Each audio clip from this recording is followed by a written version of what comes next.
Election के returning officers compromise थे, ये मैंने पहले दिन भी कहा। उन्होंने 48 घंटे तक भी कोई जवाब नहीं दिया। अंदर से खेल हो गया मीनाक्षी नटराजन को हराने के लिए, और उसका दोष आरोप पर, इलेक्शन कमीशन पर डालते हैं। और ये मानते हैं कि ये नैरेटिव से हमारी पॉपुलैरिटी हो जाएगी, बाल सफेद हो जाएंगे या नहीं बैठ पाओगे। भारत की नारी शक्ति की उड़ान को रोक दिया गया, उनके सपनों को बेरहमी से कुचल दिया गया।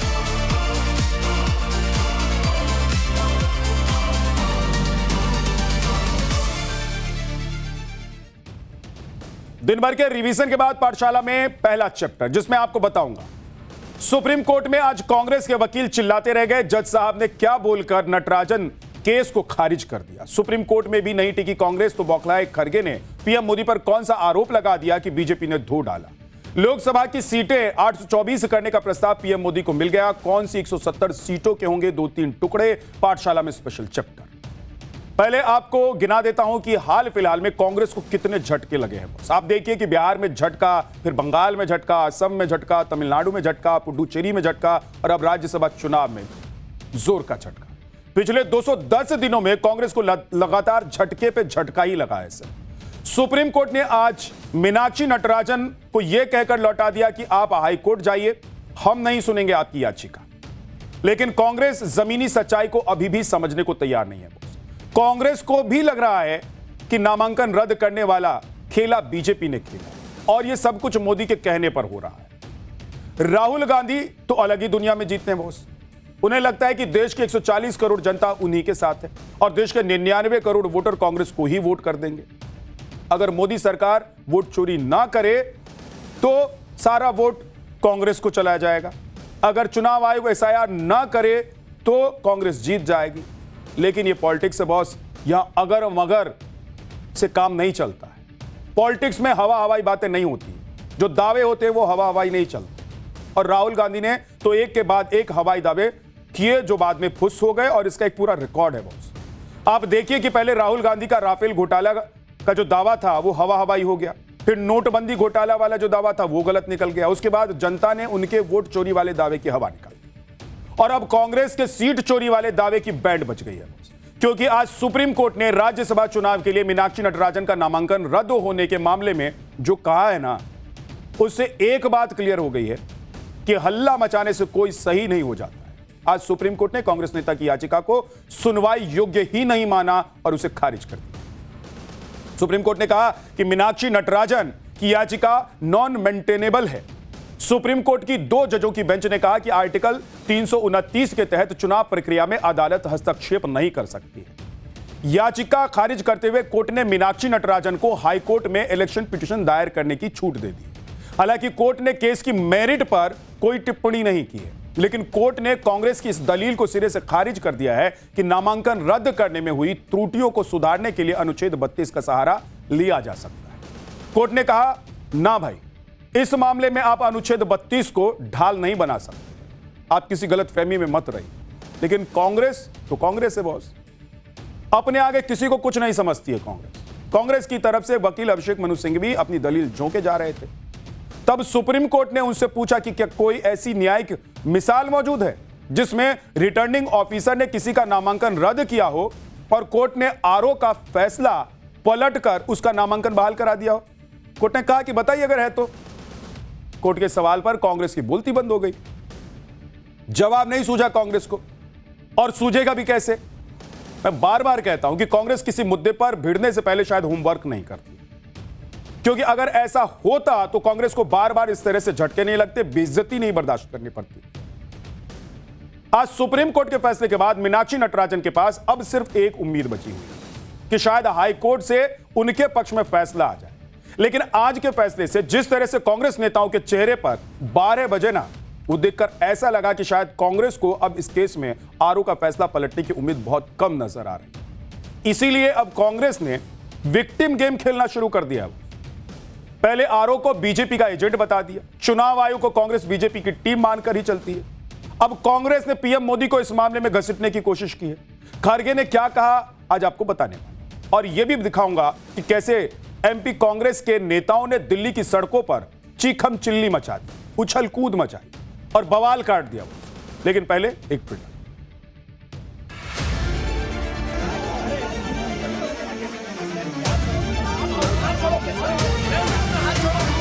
इलेक्शन कमीशन के रिटर्निंग ऑफिसर्स कॉम्प्रोमाइज थे, ये मैंने पहले दिन भी कहा। उन्होंने 48 घंटे तक भी कोई जवाब नहीं दिया। अंदर से खेल हो गया मीनाक्षी नटराजन को हराने के लिए, और उसका दोष आरोप पर इलेक्शन कमीशन पर डालते हैं।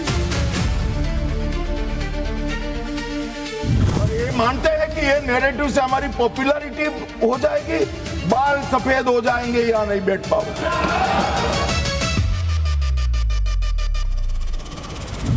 भारत की नारी शक्ति की उड़ान को रोक दिया गया, उनके सपनों को बेरहमी से कुचल दिया गया।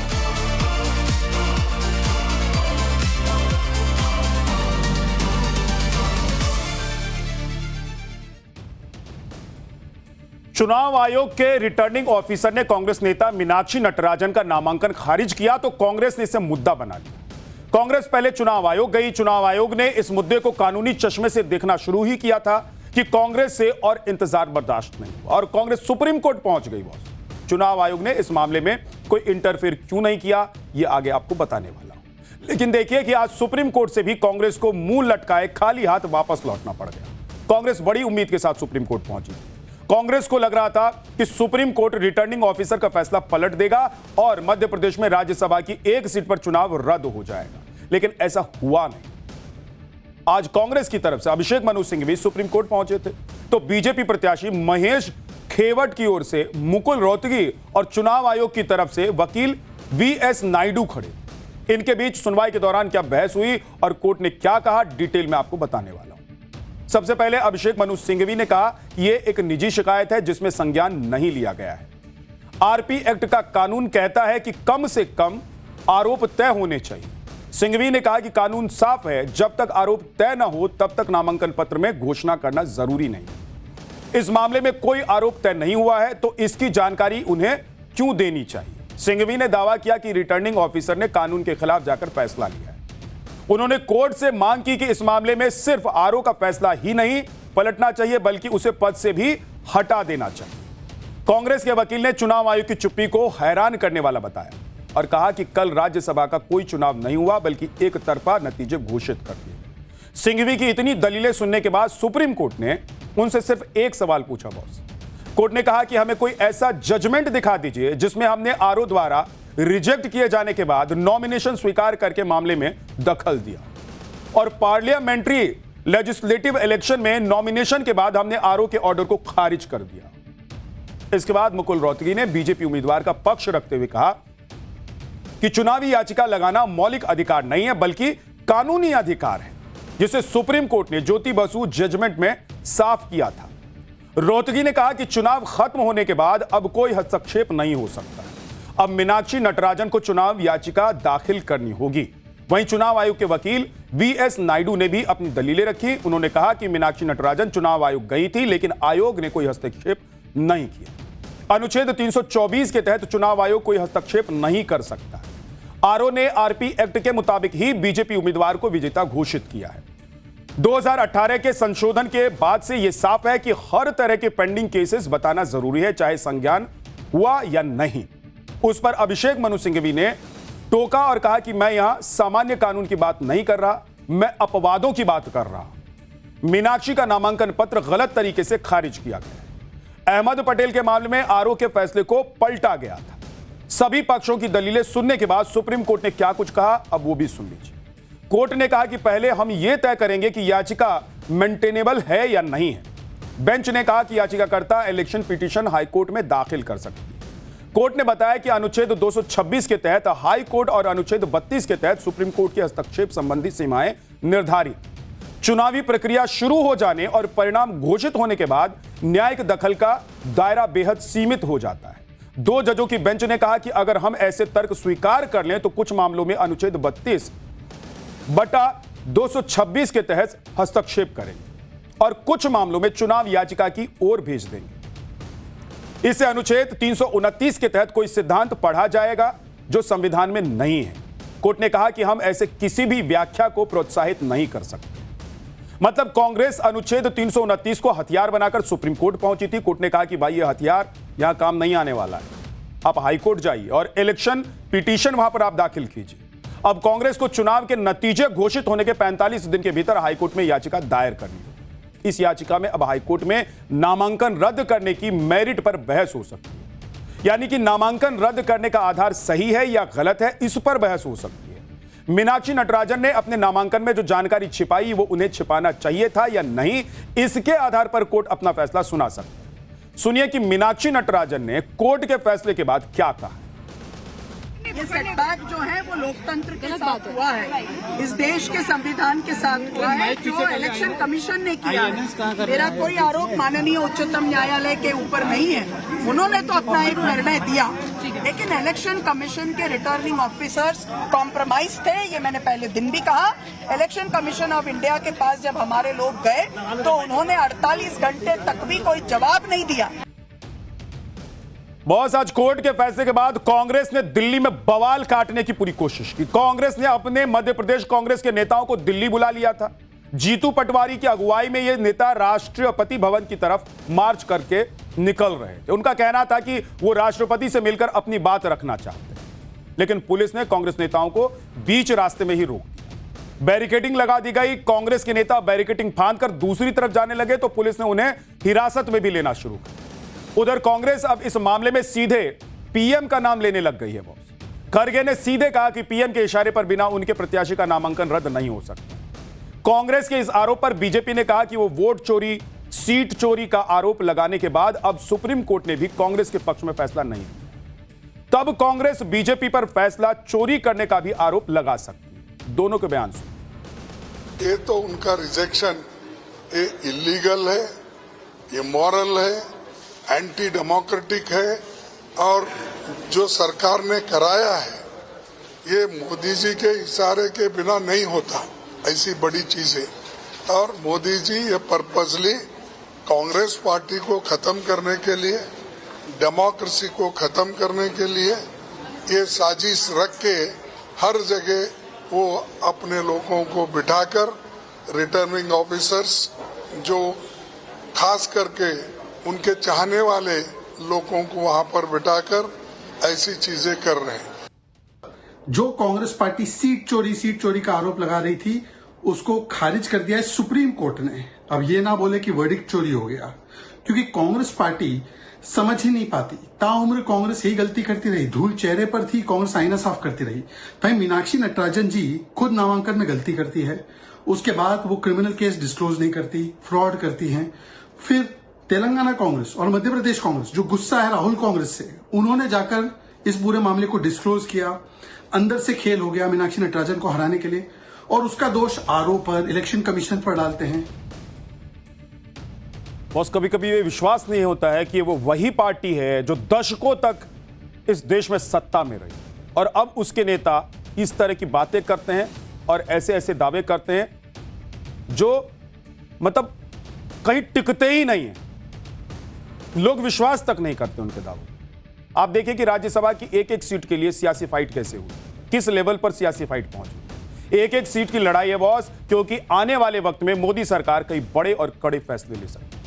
यह खुला ऐलान पीएम मोदी ने 2 दिन पहले एनडीए की बैठक में ही कर दिया, और इसीलिए मोदी सरकार संसद के दोनों सदनों में अपनी संख्या बढ़ाना चाहती है, ताकि महिला आरक्षण बिल जैसी हालात किसी और बिल के साथ ना हो, और महिला आरक्षण बिल बीजेपी दोबारा लेकर आ सकती है। बहुत जल्द ये हो सकता है, इस बात के संकेत भी मिलने लगे। और लोकसभा सीटों के परिसीमन की चर्चा भी एक बार फिर से तेज हो गई है, क्योंकि प्रधानमंत्री की आर्थिक सलाहकार परिषद यानी कि EAC पीएम का परिसीमन को लेकर एक नया सुझाव आया। इस प्रस्ताव में सीटों के विभाजन का सुझाव दिया गया है, जिसमें सिर्फ 170 सीटों पर फोकस है। आसान भाषा में कहा जाए तो परिसीमन के लिए सभी 543 सीटों की बजाय सिर्फ 170 चुनिंदा सीटों के विभाजन का सुझाव दिया गया है। पीएम के प्रधानमंत्री के आर्थिक सलाहकार परिषद के मुताबिक इन 170 सीटों में से 59 सीटों को 2 हिस्सों में बांटा जाए, यानी कि अभी एक सीट का जितना दायरा है उसे 2 सीटें बना दी जाए। और बाकी 111 सीटें ऐसी हैं जिन्हें 3-3 लोकसभा क्षेत्रों में बांटा जा सकता है। और जब इस गुणा गणित से 170 सीटें तोड़ी जाएंगी तब वो उनकी संख्या बढ़ाकर 451 हो जाएंगी, यानी कि सीटों की संख्या, यानी कि 170 सीटों को 451 सीटों में तोड़ दिया जाए। और इसी तरीके से लोकसभा की 543 सीटें 824 सीटों तक कैसे बढ़ाई जाएंगी, इसका पूरा कैलकुलेशन बताया गया है।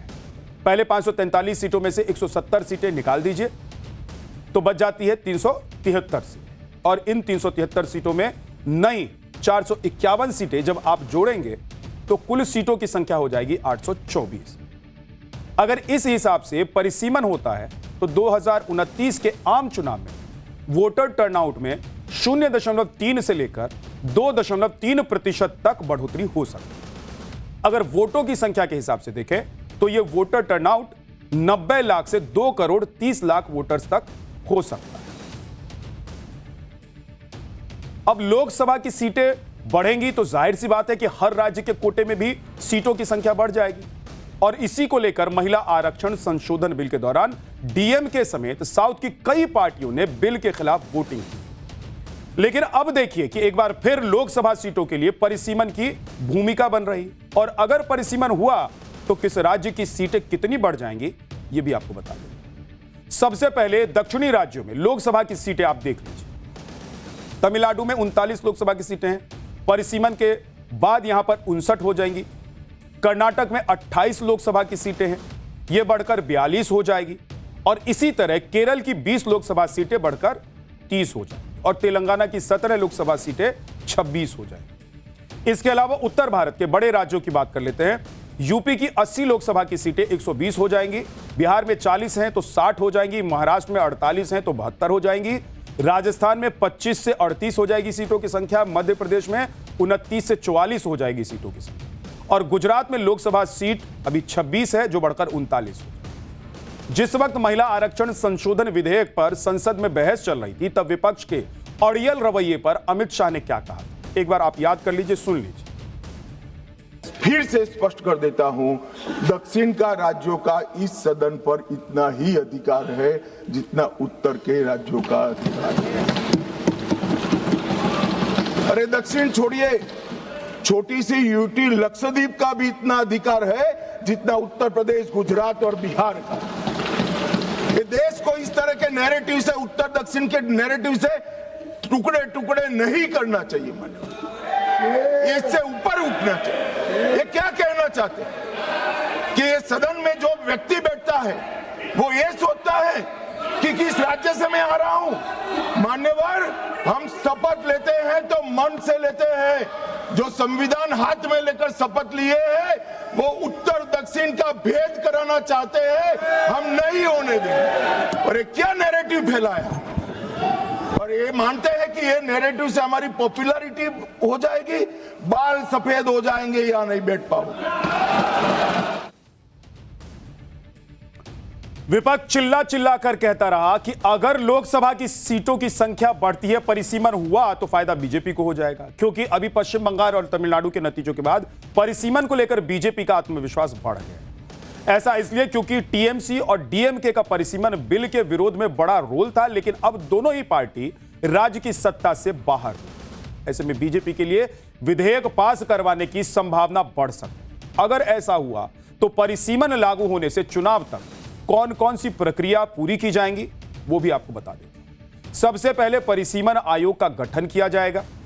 सरकार परिसीमन अधिनियम के तहत एक स्वतंत्र परिसीमन आयोग बनाएगी, और इस आयोग में सुप्रीम कोर्ट के जस्टिस और चुनाव आयुक्त होंगे।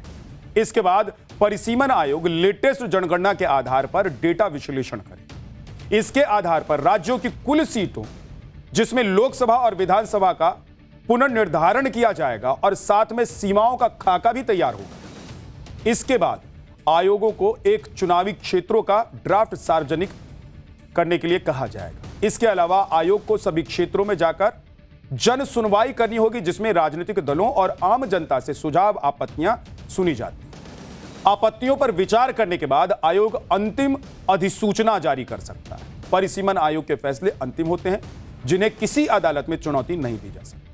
इसके बाद चुनाव आयोग नए नक्शे के आधार पर सभी विधानसभा और लोकसभा क्षेत्रों की वोटर लिस्ट को अपडेट करें। इसके अलावा आयोग यह भी तय करता है कि नए परिसीमन में किस किस सीट को SC, ST और महिलाओं के 33% आरक्षण के लिए तय किया जाए। वोटर लिस्ट अपडेट होने के बाद भारत का चुनाव आयोग नए निर्वाचन क्षेत्रों के लिए चुनाव की तारीखों का ऐलान करेगा। बीजेपी ने इसी साल महिला आरक्षण बिल के जरिए लोकसभा की सीटें बढ़ाने की कोशिश की, लेकिन विपक्ष इसी बात पर अड़ गया कि सरकार चालाकी से इस परिसीमन को महिला आरक्षण बिल के साथ ले आई। इसीलिए विपक्ष का समूचा कुनबा एक हो गया और लोकसभा में बिल गिर गया। लेकिन आप देखिए कि मोदी सरकार के पिछले 12 साल में यह पहला बिल था जो पास मोदी सरकार नहीं करा पाई। लोकसभा में इस बिल के गिरने के बाद पीएम मोदी ने क्या कहा था वो भी आपको सुनवाते हैं। भारत का हर नागरिक देख रहा है कि कैसे भारत की नारी शक्ति की उड़ान को रोक दिया गया, उनके सपनों को बेरहमी से कुचल दिया गया।